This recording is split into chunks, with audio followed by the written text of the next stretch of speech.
On September 18th, 2014, the Emerging Issues Task Force reached a consensus for exposure on EITF issue number 14B, which is titled Fair Value Hierarchy for Certain Investments Measured at Net Asset Value, or NAV for short. The tentative decisions reached on EITF 14B will impact the way in which affected companies present their investments in certain investments measured at NAV in the footnotes to their financial statements.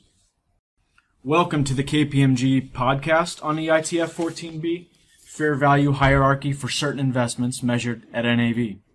My name is Dan Amat, and here I have with me Robin Dunn. Today is October 7th, and during this podcast we'll discuss why EITF 14B came to be on the task force agenda, and we'll also provide an overview on the decisions reached at the September 18th meeting with respect to this issue. So Robin, can you go ahead and provide us with a background on this issue and why it was brought to the EITF in the first place? Sure, Dan. So reporting entities are permitted to use net asset value, or NAV, as a practical expedient to estimate the fair value of an investment, generally when that investment is in an investment company. And when that practical expedient is applied, the categorization of those investments within the hierarchy is generally dependent on the redemption attributes of the investment. And this is because redemption periods often depend on the nature of the underlying investments in investment companies. So, for example, if you invest in an investment company that holds highly liquid investments, such as a money market fund, those investments are generally redeemable at frequent intervals, such as daily or monthly. If you invest in an investment company that holds illiquid investments, such as private equity or real estate, often those have unknown redemption periods, or those investments are never redeemable. So under existing guidance, if the investment is redeemable at the measurement date, it is level 2. If it is never redeemable or redemption is unknown, it is level 3. And the issue arises here when investments are redeemable at a future date, such as quarterly or annually. And when this occurs, reporting entities need to determine if the investment is redeemable in the near term, in which case the investment is categorized as level 2.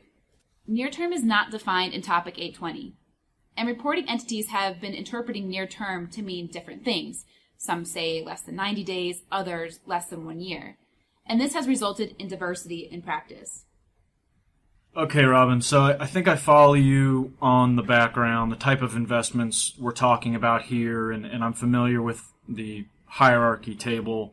But I think it'd be helpful if you can walk us through an example of how the current guidance or lack thereof has resulted in diversity in practice. Sure, Dan. So let's assume, Dan, that you are the portfolio controller of DA Fund. And DA Fund has a calendar year end of 12/31. And it holds an investment in Investee Fund. And that investment has an annual redemption date of 1/1. Now, DA Fund defines near term to mean less than 90 days. So at its measurement date at 12/31, that investment will be measured at level 2 or classified at level 2. What about the other quarters of the year? You would actually need to recategorize your investment from level 2 to level 3 in Q1, Q2, and Q3, because at those dates your investment is no longer redeemable in the near term. So here we see the same investment being classified at different levels of the fair value hierarchy at different times during the year. And we can build on this example. So assume that I am the CFO of RED Company. So my company also invests in Investee Fund, but I have a year end of 1/31. My company also defines near term to mean less than 90 days. However, at my measurement date, or 1/31, we will classify the investment at level 3, because at this date, the investment is not redeemable in the near term. So here we see different reporting entities with similar or identical investments that are being reported at different levels of the hierarchy within 1 month of each other, simply because our companies have different measurement dates. Okay, so I won't go into asking why I am a portfolio controller and you are a CFO. We'll just move on from that. You mentioned a fund of funds. What other type of entities are we talking about being impacted here? Right. So this guidance will affect certain entities within that investment management umbrella And examples include fund of funds, but also, say, hedge funds. Some other entities that are impacted will include not-for-profit entities with respect to their endowments and financial institutions, particularly insurance companies. But that's not an all-inclusive list, so this issue really has a fairly broad scope. Okay, so we've established the issue. EITF talked about this at their September meeting. What were some of the alternatives that they covered there? So at the EITF meeting, the staff proposed 4 alternatives to the task force in an effort to reduce this diversity in practice and to give more guidance to stakeholders on the categorization of these investments. So alternative A is to define near term to reduce diversity in practice. So does that mean less than a quarter or less than 1 year?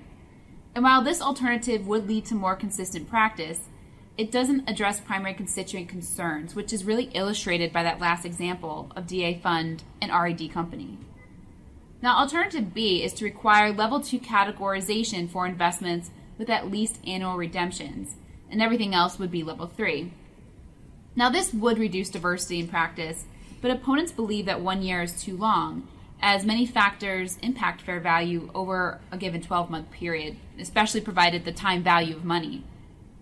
So alternative C is actually identical to B, except that threshold for redemption is quarterly. And then alternative D is to actually exclude these investments entirely from the fair value hierarchy. And this alternative came to be as many believe that the fair value hierarchy is really meant to communicate the observability of significant inputs used to determine fair value to the users of the financial statements. But when you use NAV as a practical expedient, the observability of inputs really becomes not applicable. And proponents also believe that the existing disclosure requirements for these types of investments are sufficient on their own.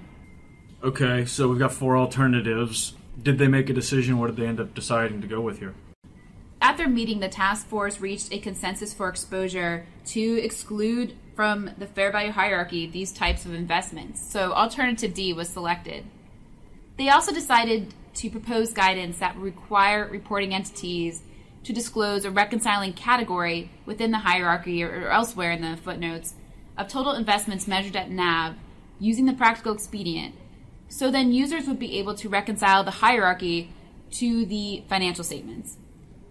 And they also agreed to narrow the scope of existing disclosure requirements to only apply to fair value measurements to which the practical expedient is applied, because currently it applies to all fair value measurements of investments for which entities calculate NAV per share.